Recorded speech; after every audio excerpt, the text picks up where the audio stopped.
Number 11, the Old Swamp.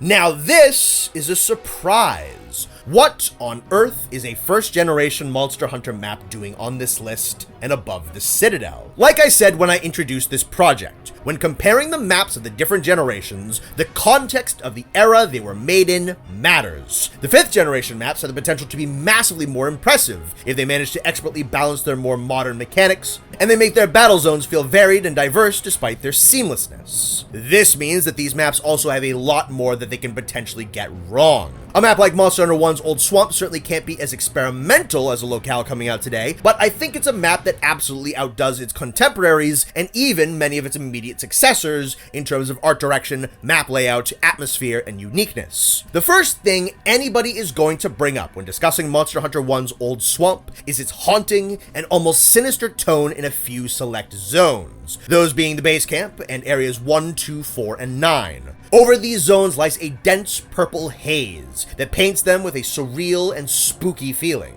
Kind of funny that we have two maps back to back on this list that use the color purple in their skybox to create a dark and gothic atmosphere. With the Old Swamp though, the less intense saturation and vision obscuring fog honestly do a better job of establishing this mood, despite the Citadel's newer technology.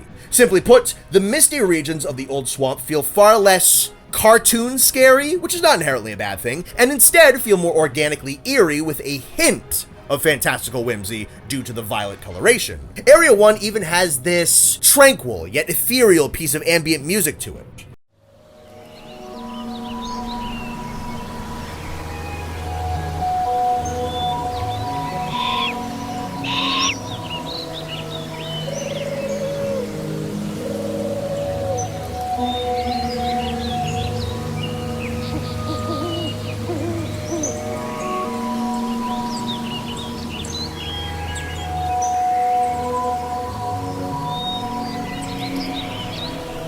Apparently, Capcom even just swiped this piece to use it again and stuck it in Resident Evil 4. I wish all of these purple mist zones had this track playing in the background when there isn't any ongoing combats. I think using this piece would only further solidify the desired tone of this locale and would make it feel just that little extra bit more special, too.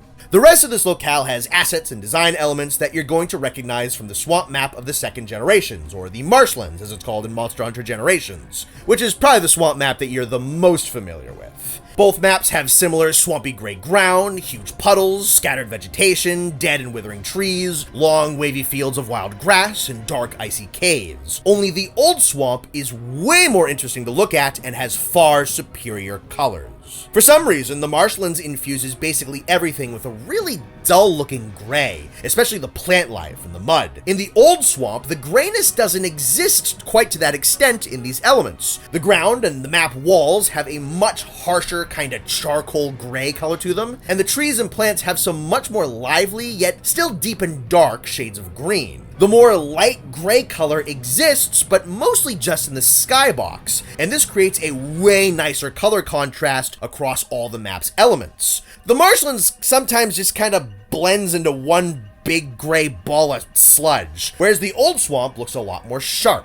The Old Swamp simply makes better use of its assets, too. Zones are littered with these slim, leafless trees that make for minor obstacles in some of the battle zones without being particularly annoying. The caves have tons of tree roots dangling from the ceiling and these huge, multicolored ice crystal formations that sometimes let off this little extra bit of lighting. There is an appropriate density of cool stuff to look at peppered within the zones and in the backgrounds. Another big reason I like this map quite a bit is its traversal is pretty solid. A lot of classic maps can sometimes struggle with zone layouts that are simply obnoxious to run around. This can be due to maps having zones that are obnoxiously large, with transition points being placed very far away from each other, maps that have a ton of vertical traversal and zones that are very far from camp, and maps that lack enough zones that serve as hubs connecting to various other points on the same location. The Old Swamp manages its layout pretty damn well. Areas 2, 4, 5, 6, 9, and 10 all have connection points to at least 3 other zones, and the entire map is essentially 2 interlinked circles with a couple of straggler zones at the corners. Finding and pursuing monsters on this map was not all that much of a hassle, and the only obnoxiously large zone is 3, which is a little out of the way and doesn't often need to be entered for non-combat reasons.